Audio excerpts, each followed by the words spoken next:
అందరికీ నమస్కారం. వాగ్దేవి యూట్యూబ్ ఛానల్‌కి స్వాగతం. మనం ఫిఫ్త్ క్లాస్ ఈవీఎస్‌లో ఇంపార్టెంట్ పాయింట్స్ అయితే చూస్తున్నాం. సో, అందులో భాగంగా మరికొన్ని ఇంపార్టెంట్ పాయింట్స్ అయితే చూద్దాం ఇవాళ. సో, ఇక్కడ గాలిని ముక్కు ద్వారా లోపలికి పీల్చుకొనుటకు ఉచ్ఛ్వాసం అని, బయటకు వదలడాన్ని నిశ్వాసం అంటారు. సో, లోపలికి పీల్చుకోవడాన్ని ఉచ్ఛ్వాసం అంటారు. అలాగే బయటకు వదలడాన్ని నిశ్వాసం అంటారు. సో, ఈ పూర్తి ప్రక్రియను శ్వాసించడం అని అయితే అంటారు.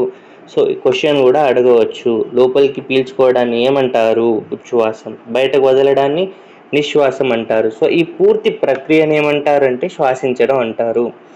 సో, ఇక్కడ ఊపిరితిత్తుల వ్యాధుల నయం చేసే డాక్టర్ను ఏమని అంటారు అనే క్వశ్చన్ కూడా అడగవచ్చు. పల్మనాలజిస్ట్ అంటారు.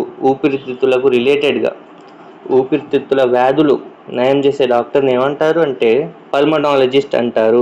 సో, అలాగే గుండెకి సంబంధించి ఏమంటారు? ఏ డాక్టర్? ఓకే, హార్ట్ రిలేటెడ్ డిసీజెస్ని, హార్ట్ని చూసే ఏ డాక్టర్ అంటే కార్డియాలజిస్ట్ అంటారు. సో, అలాగే ఇక్కడ ఎముకలను వీటికి వచ్చే వ్యాధులు నయం చేసే డాక్టర్ని ఏమంటారంటే ఆర్థోపెడిషియన్. అలాగే మూత్రపిండ వ్యవస్థ ఎవరు అనంటే యూరాలజిస్ట్. అలాగే మెదడు నాడులకు సంబంధించి చూసే డాక్టర్ని ఏమంటారంటే న్యూరాలజిస్టు. సో, ఈ ప్రతి డాక్టర్ అంటే వాళ్ళు చూసే అవయవం ఇవన్నీ కూడా గుర్తుంచుకోవాలి. ఎందుకంటే ఊపిరితిత్తులు అనగానే మనకు గుర్తు రావాల్సిన డాక్టర్ ఎవరు? ఆ ఊపిరితిత్తుల వ్యాధులు నయం చేసే డాక్టర్ ఎవరు అంటే పల్మనాలజిస్ట్. లైక్ కార్డియాలజిస్ట్ అంటే ఏం చూస్తారు అంటే తను గుండెకి సంబంధించిన వ్యాధులను కానీ ఇవన్నీ కూడా చూస్తారు. అలాగే ఆర్థోపెడిషియన్ అంటే ఎముకలకు రిలేటెడ్గా, యూరాలజిస్ట్ అంటే మూత్రపిండ వ్యవస్థకి రిలేటెడ్గా, అలాగే న్యూరాలజిస్ట్ అంటే మెదడు, అలాగే నాడులు. సో, ఈ పక్క గుర్తుంచుకోవాలి, ఎందుకంటే డైరెక్ట్ క్వశ్చన్ కూడా అడగవచ్చు. సో, తప్పకుండా గుర్తుంచుకోవాలి, ఇవన్నీ కూడా మెయిన్. అలాగే ఇక్కడ గుండెలో 2/3 వంతు ఛాతీలో ఎడమ వైపున, 1/3 వంతు కుడివైపున ఉంటుంది. ఈ పాయింట్ కూడా మనం చాలా ఇంపార్టెంట్. అలాగే మన శరీరంలో మొత్తం ఎన్ని ఎముకలు ఉంటాయనే క్వశ్చన్ కూడా అడగవచ్చు. మొత్తం 206 ఎముకలు అయితే ఉంటాయి. ఇక్కడ డాక్టర్ బీమాన్ 1822లో జీర్ణక్రియ గురించి తెలుసుకున్నాడు. ఏ డాక్టర్ తెలుసుకున్నాడు? డాక్టర్ నేమ్ కూడా అడగవచ్చు. డాక్టర్ బీమాన్. లేదా డాక్టర్ బీమాన్ ఏం తెలుసుకున్నాడు ఏ సంవత్సరంలో అంటే 1822లో జీర్ణక్రియ గురించి అయితే తెలుసుకోవడం జరిగింది. ఇది మనం తప్పకుండా గుర్తుంచుకోవాల్సిన విషయం. అలాగే ఇక్కడ గుస్సాడి నృత్యం గురించి అడగవచ్చు. ఆ ట్రెడిషనల్ ఫోక్ డ్యాన్స్ కదా. సో, మేము ఎక్కడ పర్ఫామ్ చేస్తారు? ఎక్కడి అంటే మనకు తెలుసు కదా ఎక్కడి అంటే ఆదిలాబాద్ డిస్టిక్ సంబంధించి.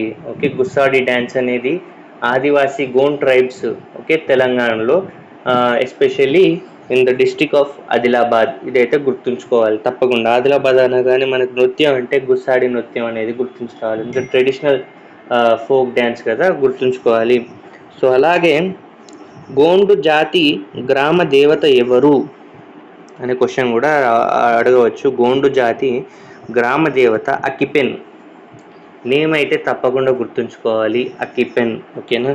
సో, ఇక్కడ తర్వాత ఆదిలాబాద్ జిల్లా ఇంద్రవెల్లి మండలం కేష్లాపూర్ గ్రామంలో నాగోబా ఆలయం ఉంది.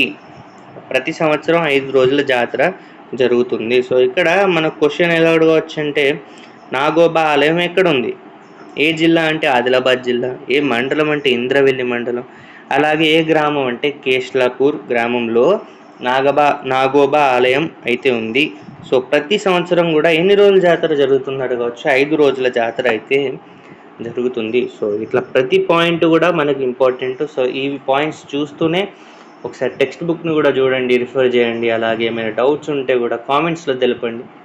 అలాగే వీలైతే గూగుల్లో కూడా ఈ పాయింట్స్ రిలేటెడ్ ఇంకేమైనా ఉంటే కూడా సెర్చ్ చేయండి. ఇంకా యూస్ఫుల్ అవ్వచ్చు మన టెక్స్ట్ బుక్ కానీ, గూగుల్ కానీ, లేకపోతే ఈ పాయింట్స్ కానీ.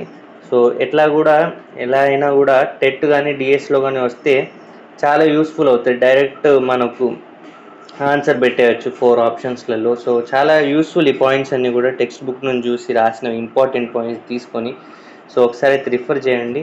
అలాగే లైక్ చేయండి, ఇంకా ప్రిపేర్ అయ్యే వాళ్ళకి షేర్ చేయండి, సబ్స్క్రైబ్ చేయండి. ఏమైనా డౌట్స్ ఉంటే కామెంట్స్ తెలపండి, ఏమైనా మిస్టేక్స్ ఉంటే క్షమించండి. అలాగే చూడండి ఒకసారి టెక్స్ట్ బుక్లో, అలాగే ఇంకా గూగుల్ లాంటి వాటిలో. సో యా, మీకు వీడియో నచ్చితే లైక్ అయితే చేయండి, సబ్స్క్రైబ్ చేయండి. Thank you.